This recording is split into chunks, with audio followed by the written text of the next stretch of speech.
Are you a big fan of knowing that you lost the game within the first 60 seconds after the puck is dropped? Because, well, you're gonna love this one. The Buffalo Sabres have defeated the Montreal Canadiens 7-2. Sparks flew, emotions ran high, and in today's video, I'm gonna review this game. We'll take a look at some of the highlights. We'll also pinpoint the exact moment where Jake Allen loses his mind, and much more. So, starting things off in the first period, the puck is dropped, and so are the jaws of every Habs fan across the globe, because Buffalo gets on the board early and often. Napoleon Dynamite strikes first, followed by some Paterka Durka guy, and just like that, Jake Allen looks like a crumbling cookie out there. He's in trouble already. But hey, for some reason, this seems like a common theme for the Canadiens goaltenders right now. They got it all figured out, because if they disappoint you early in the game, then they don't crush your feelings later on. It's brilliant psychology. But anyway, after seeing what's going on, Marty St. Louis decides to send out the fourth line right away. He's looking for a spark. He takes the leash off of Michael Pezzetta. Go get him. Piz gets out there. He runs over a Sabre. He gets caught for boarding.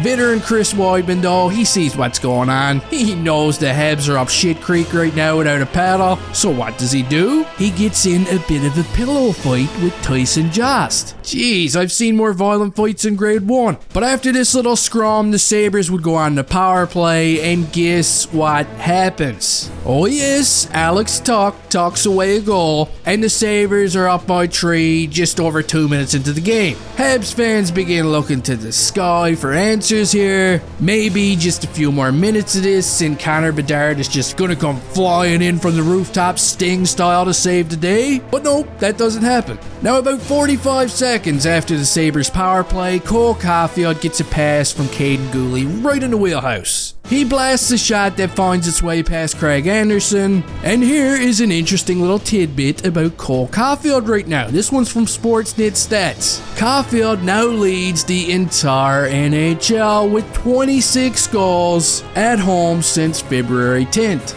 Isn't that nice? The Canadiens would go on to dominate the remainder of the first period. They outshot the Sabres, they outplayed them. Suzuki, Doc, and Caulfield had all kinds of chances. They were as dangerous as a wet fart, but they just couldn't pot another goal. So let's move on to the second period now, and the Sabres come out flying.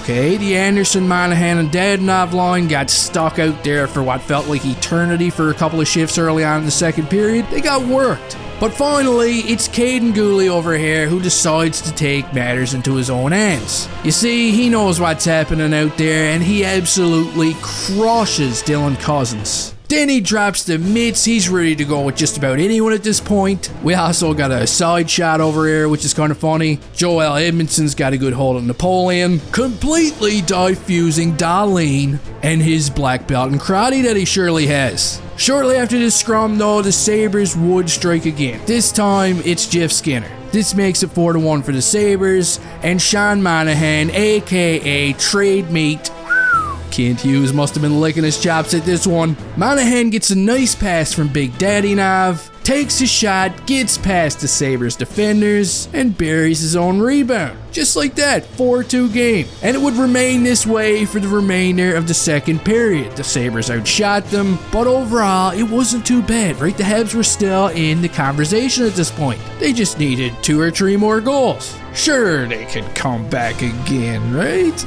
Well, wrong. Because the third period was like the Stompin' Thompson show. This guy was all over the ice. The Sabres scored 3 unanswered goals on Jake Allen. The last one was scored by Jeff Skinner again, and it made Jake Allen go absolutely bananas. Tiger gets out of the cage. He smashes his stick. He looks like a pinball that's ready to bust.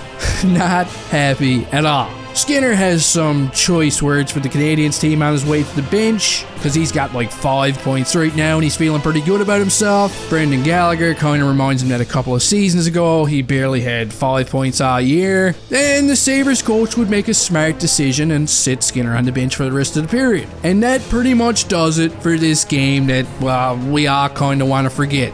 Shout out to Joel Edmondson here, who played a not so good game at all, but he did lay a pretty nice hit in the third period.